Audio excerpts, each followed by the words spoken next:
Bismillahirrahmanirrahim. Alhamdulillah wassalatu wassalamu ala Rasulillah wa ala alihi wa ashabihi wa man wala.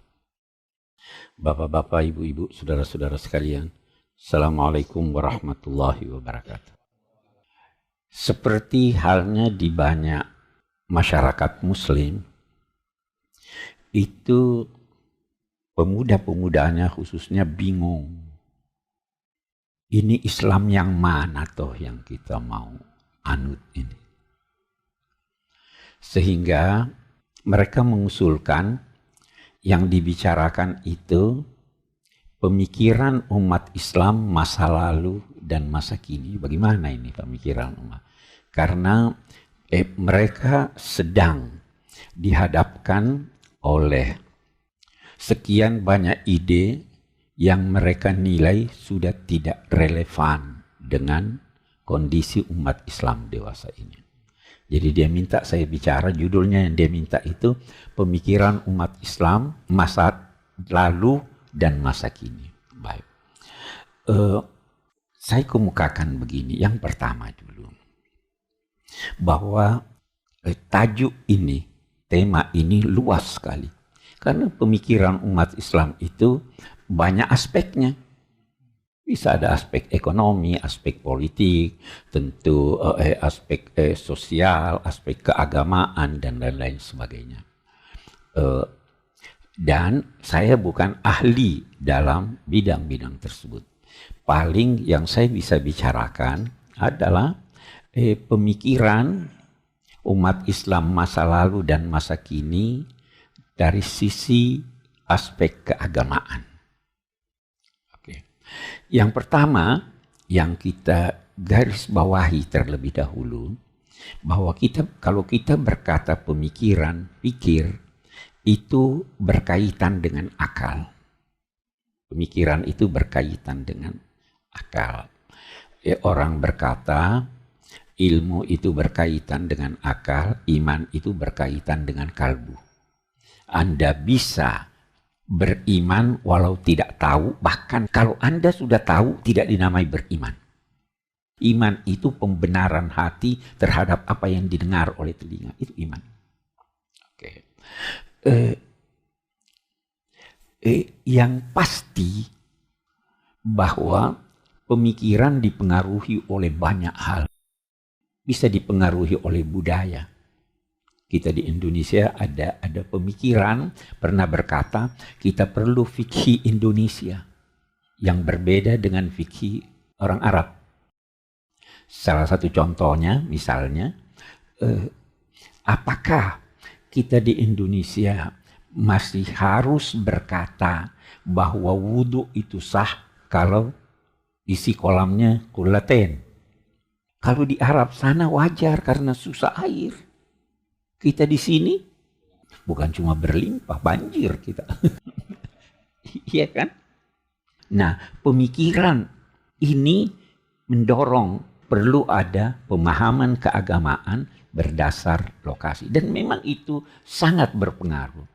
Imam Syafi'i waktu di Irak punya pendapat, setelah dia pindah ke Mesir, pendapatnya lain lagi. Ya. Jadi pemikiran berkaitan dengan lokasi, berkaitan dengan budaya, berkaitan dengan perkembangan ilmu, dan lain-lain sebagainya. Tetapi ada satu hal yang harus disepakati. Sebenarnya bukan hanya di kalangan umat Islam. Itu dulu ada filosof Prancis berkata, saya berpikir, jadi saya ada. Jadi kalau Anda tidak berpikir, Anda tidak ada. Bahkan jauh sebelumnya itu kalau saya tidak keliru, Plato sudah mendefinisikan manusia sebagai thinking animal, hayawanun natiq, ya kan? Binatang yang berpikir. Jadi kalau Anda tidak berpikir, Anda bukan manusia. Itu satu dulu. Ulama-ulama kita dulu punya pemikiran. Ulama-ulama sekarang seharusnya punya pemikiran. Itu sebabnya kata seorang ulama besar di Kairo, di Mesir, Abbas al-Mahmud al-Aqad, Seandainya sahabat-sahabat Nabi itu ada sekarang, pasti pendapatnya yang dulu beda dengan pendapatnya sekarang. Karena perkembangan ilmu. Manusia berbeda dengan binatang. Binatang itu mempertahankan wujudnya melalui kekuatannya. Mencakar, menggigit, dan sebagainya. Itu binatang. Manusia mempertahankan eksistensinya melalui pikirannya. Jadi kalau pikirannya keliru, eksistensinya bisa habis. Dia mempertahankan dirinya melalui pikirannya, karena itu juga dalam konteks mempertahankan diri itu, dia gunakan pikirannya untuk membuat senjata. Sudah pikiran yang lebih berperanan di situ. Itu manusia.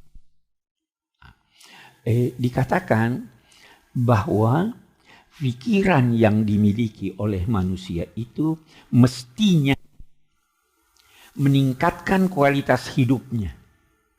Kenapa manusia dipilih Allah untuk menjadi khalifah di bumi? Dia ingin memakmurkan bumi ini, ya kan? Dan itu dia berpikir.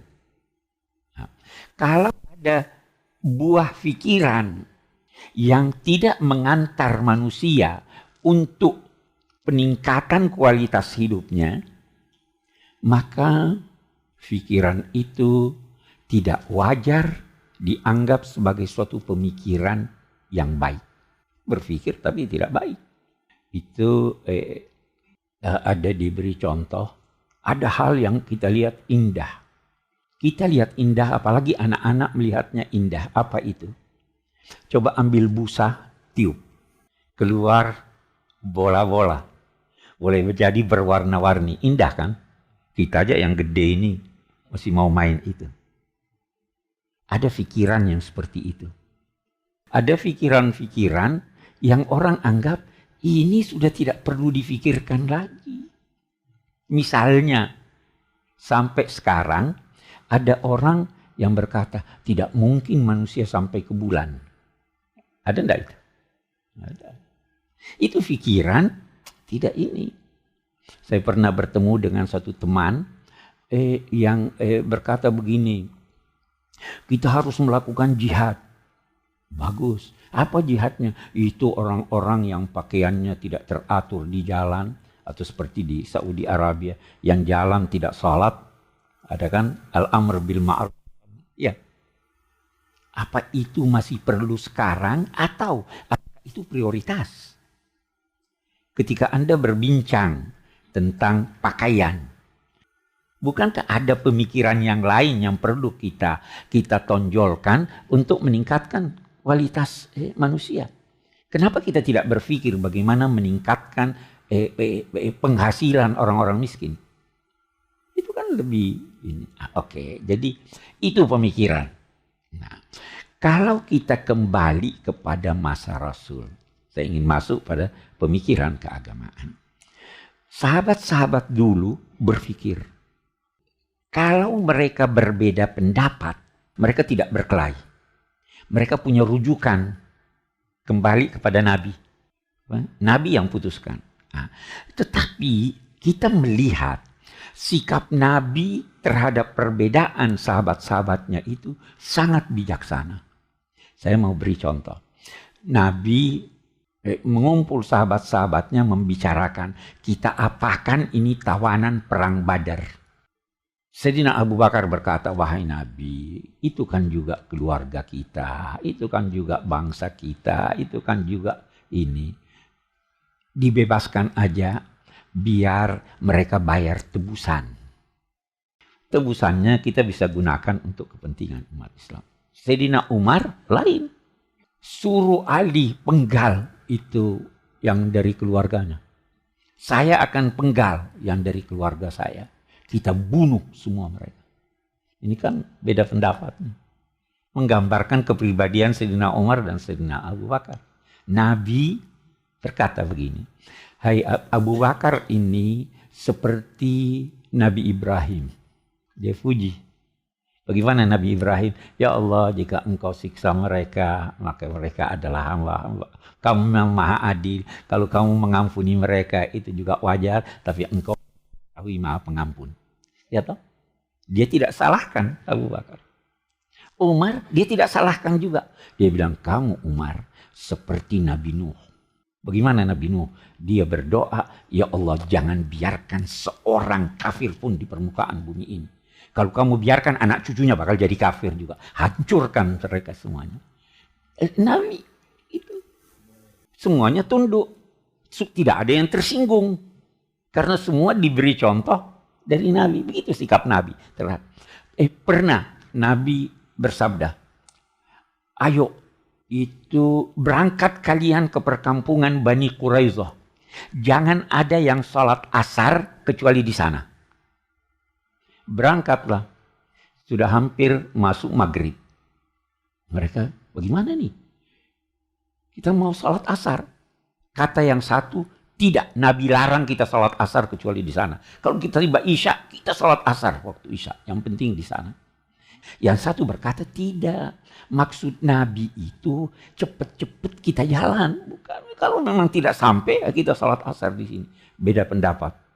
Mengadu pada Nabi. Nabi SAW tidak mempersalahkan keduanya. Nah, ini masa Nabi nih. Masa Nabi begitu. Jadi bisa jadi terjadi perbedaan pendapat. Nabi tidak jarang, oke deh, masing-masing benar. Dua-duanya ini. Atau diberi petunjuk. Banyak sekali seperti itu. Apalagi waktu haji itu, haji wada. Ada yang berkata, saya lakukan ini. Lakukan tidak apa-apa, yang lain saya lakukan ini tidak apa-apa. Jadi sejak semula Nabi SAW mentoleransi perbedaan. Jadi jelas ada perbedaan sejak dulu. Jelas sahabat sudah berbeda pendapat dan sebagian dari pendapat itu direstui Nabi walaupun berbeda.